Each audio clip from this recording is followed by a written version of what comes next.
Levies line incharge سے تنگ آ کر گریشہ کودا کوڑاس کے شہریوں کی پریس کلب خضدار میں پرہجوم پریس کانفرنس۔ ان کا کہنا تھا کہ چند ماہ قبل گونی گریشہ ندی ترکو رباط میں ہمارے گھروں کو کچھ شرپسند لوگوں نے جلایا۔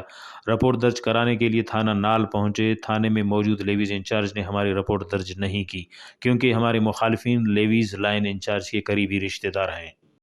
ام علاقہ تا مثلا اسلام صاحب سے نال تھا سے ہنچو مارا تکلیف داتا ہنچو مارا بدہ کرتا ام رپورٹ بھی منظور نہ کرتا ان والا اے بھی رپورٹ ایرا آ بھی ام کوہ بھی مسئلہ ایرن ہر چیز کے ایرن اما راؤں ادا سے اما کاؤنسلر اما براسر اما چکا تاوان کرتا او دارا اسی مروچی موجود نہیں باندھا کھائیں اسی موجود نہیں دیگر چکا اسی مرچی پرسا ہے دیگر جائے کہ دعوت ہیں اما ہنچو ذلیل بھی ہوگا ہے مثلا اما کار بھی ہوگا ہے اما چو تکلیف بھی ہوگا ہے۔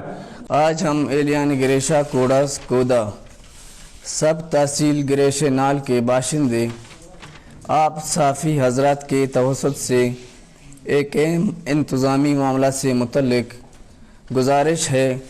حکام بالا سے وزیر اعلیٰ Balochistan, chief secretary Balochistan, secretary داخلہ کمشنر کلا ڈویژن اور ڈی سی خضدار اور مقامی نمائندوں تک پہنچانا چاہتے ہیں۔ انہوں نے وزیر اعلیٰ بلوچستان ڈپٹی کمشنر خضدار سے مطالبہ کرتے ہوئے کہا کہ لیویز لائن آفیسر کو فوری طور پر معطل کیا جائے، بصورت دیگر ہم ہر قسم کے جمہوری احتجاج کا راستہ اپنائیں گے۔ کیمرامین طیب عمر کے ساتھ مرتضی بلوچ، وش نیوز خضدار۔